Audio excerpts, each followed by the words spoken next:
Hey guys, so today we're going to try one of my favorite new artists, so let's get started. Kovar can't paint, you know it's true. Oh, he can't paint. Ooh, yeah, the man can't paint. It's sad but true. So sad, so true. Kovar can't paint, and so can you. Hey guys, welcome back to Kovar Can't Paint. I'm Kovar. Up there in the left-hand corner is Oreo, as you know. Oh, he's got a little itch. So today we're going to be doing one of my favorite new artists that I found on Facebook. Or maybe it's Instagram, I'm not sure. But her name is Sable Rae, and she does these amazing tree and landscape paintings.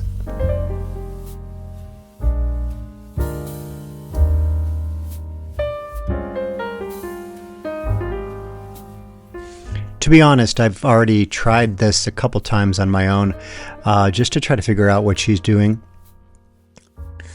I really love her paintings. I think they're super beautiful. They're totally my aesthetic, and I can imagine kind of attacking these over and over again to try to get better at them, and kind of make them one of my things that I do.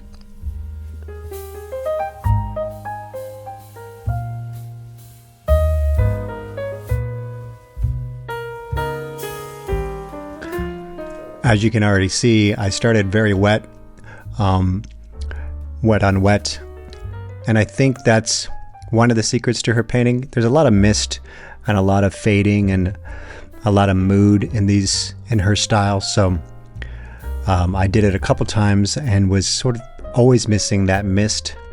And my thought is I'm going to get it with the wet on wet technique. So hopefully I'm right.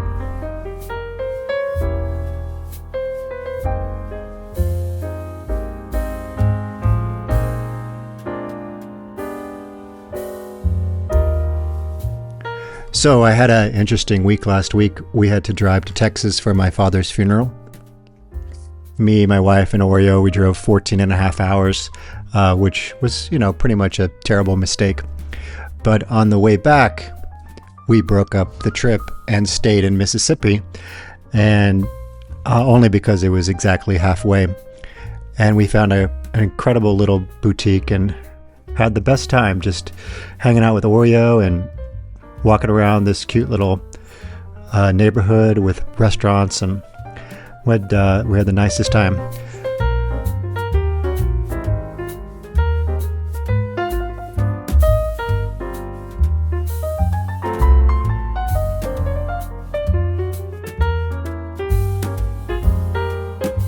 So far on this painting, I'm already a little worried. You know me, I get worried pretty quickly when I'm painting. But the wet on wet is, look at it, it's a little too wet, I think. But hopefully I can go back in with some details and get what I'm hoping for.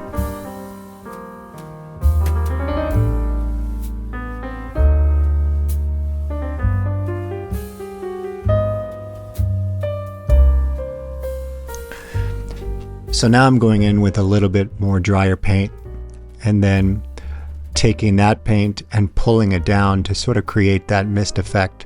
Hopefully, that's my best guess on what she's doing.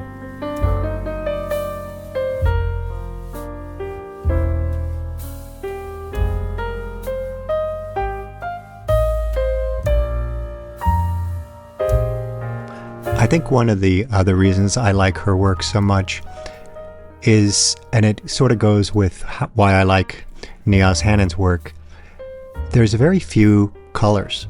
Like it's 3 or 2 colors. This seems to be basically 2 colors, this green and then different levels of the green, and the gray with the different levels of the gray. I added a little blue into the skyline, which, I probably shouldn't have done, but there's a little blue in the mountain and the sky.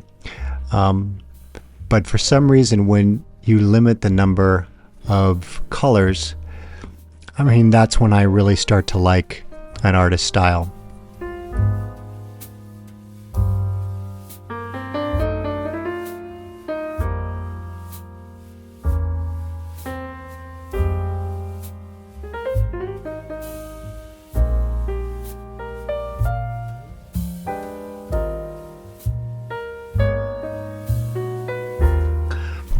Now, for the life of me, I have tried so many different techniques to get these trees, and I don't know what she's doing to get them. She's not doing what I'm doing.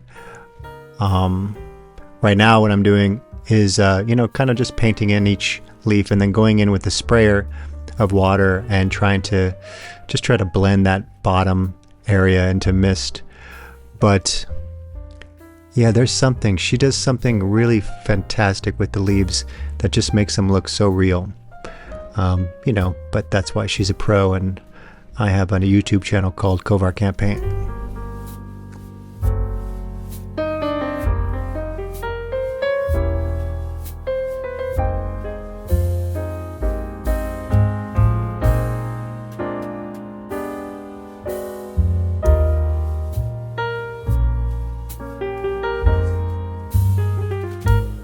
I've had some really great comments lately, and some of your comments have really moved me and motivated me to keep posting. I just thank you guys so much. I read everything you write, and I definitely cherish everything you guys say, and the fact that you watch these videos at all. I'm just so grateful. So, and on that note, don't forget to like and subscribe.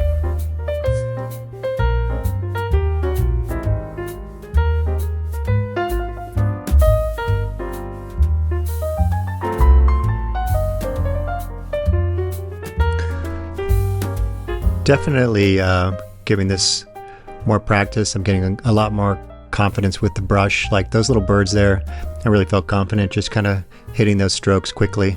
I've yet to use the brush to sign my name, and I'm not going to on this one either, but I feel like that's the next step, is to have the confidence to use a brush to sign my name. Of course, I'm going in with some white gouache, because you know how I feel about white gouache, and also I'm using it to try to maybe fake a little bit more of this mist.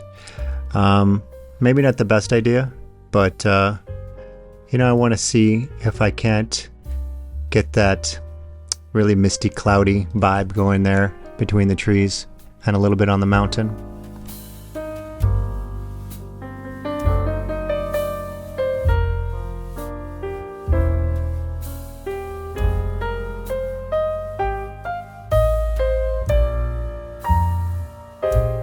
Definitely I need to go back in over and over on these trees to get the right amount of paint to really make them pop, because I spray them with the water. I keep making them fade, and yeah, this is a technique that's really, really mysterious to me on how she does this, but I think over time and just playing with it, I'm hoping to sort of unlock it. Also, as usual, having a nice non-alcoholic beer, a little Bud Zero, to make things go a little smoother, as always.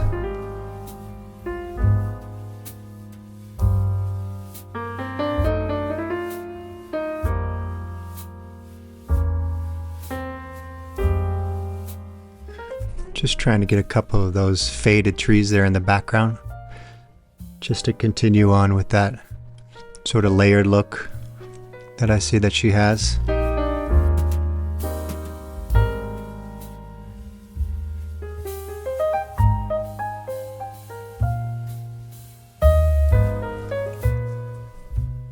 Continuing to spray, hoping for a little more. Oh, and then I decided I'd come in and try to pull a little bit of the paint as well.